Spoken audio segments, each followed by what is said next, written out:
We refer to Formula One as the pinnacle of motorsport, with teams spending hundreds of millions of pounds all in the name of going as fast as possible on race day.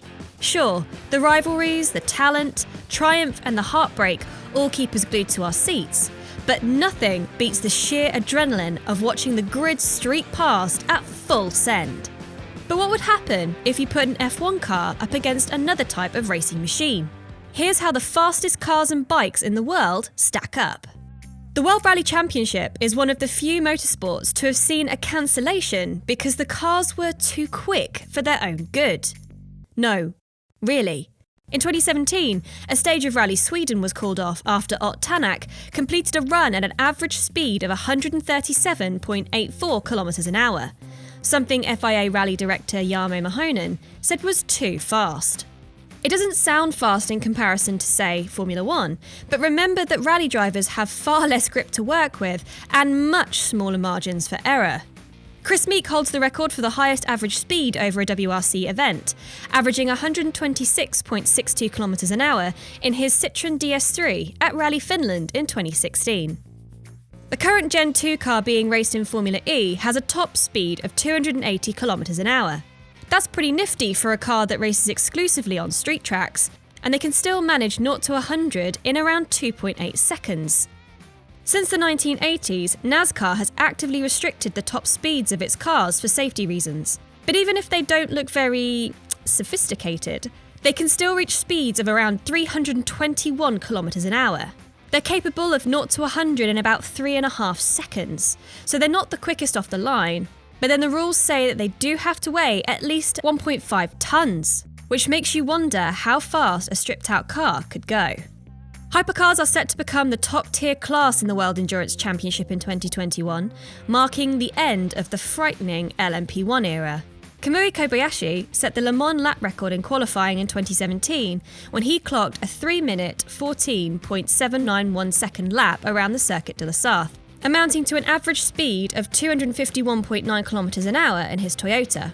That still hasn't been bettered, although Rebellion Racing's Bruno Senna peaked at a staggering 347.8 kilometres an hour in the speed traps last year. This is mind-boggling when you consider that WEC cars are limited by balance of performance rules, and after pulling out of the series in 2017, Porsche developed a no-holds-barred version of its prototype racer, the 919 Hybrid Evo, and stole the lap record away from F1 at Spa the following year, and later went on to destroy the lap record at the Nürburgring. Stefan Belloff's time of 6 minutes and 11.13 seconds had stood for 35 years until the 919 Evo went round in 5 minutes, 19.546 seconds, almost a full minute quicker. Andrea Dovizioso holds the record for the top speed recorded in MotoGP, reaching 356.7 kilometres an hour at Mugello in 2019 on his Ducati. This is significantly quicker than Vida Series Moto2 and Moto3, which pitch up at around 295 and 245 kilometres an hour respectively. Like F1, MotoGP machinery can accelerate from 0 to 100 in around 2.5 seconds, but 300 kilometres an hour takes a little longer. F1's cornering speeds give it a big advantage over one lap in comparison to a bike. Valtteri Bottas's pole time of 1 minute 02.939 seconds in qualifying for the Austrian Grand Prix in 2020 blitzed the 1 minute 23.450 seconds set by MotoGP's pole sitter Maverick Viñales in that same year. In 2019, Sebastian Vettel and Sergio Perez both clocked 359.7 kilometres an hour in the speed trap, Vettel managing at Ferrari's home race at Monza and Perez at his home race in Mexico.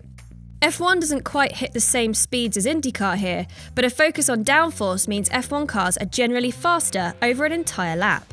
Both series raced at the Circuit of the Americas in 2019. The IndyCar pole time was 1 minute 46.018 seconds at an average speed of 186.349. And in F1, Valtteri Bottas grabbed pole with a time almost 14 seconds faster. An F1 car is pretty quick off the line too, and 0 to 100 takes around 2.5 seconds, with 300 kilometres struck in about 10.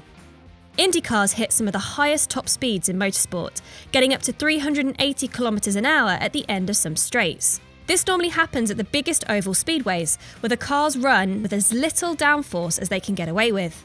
Last year, Marco Andretti secured pole position at the Indy 500 with a 4-lap average speed of 327.32 kilometers an hour.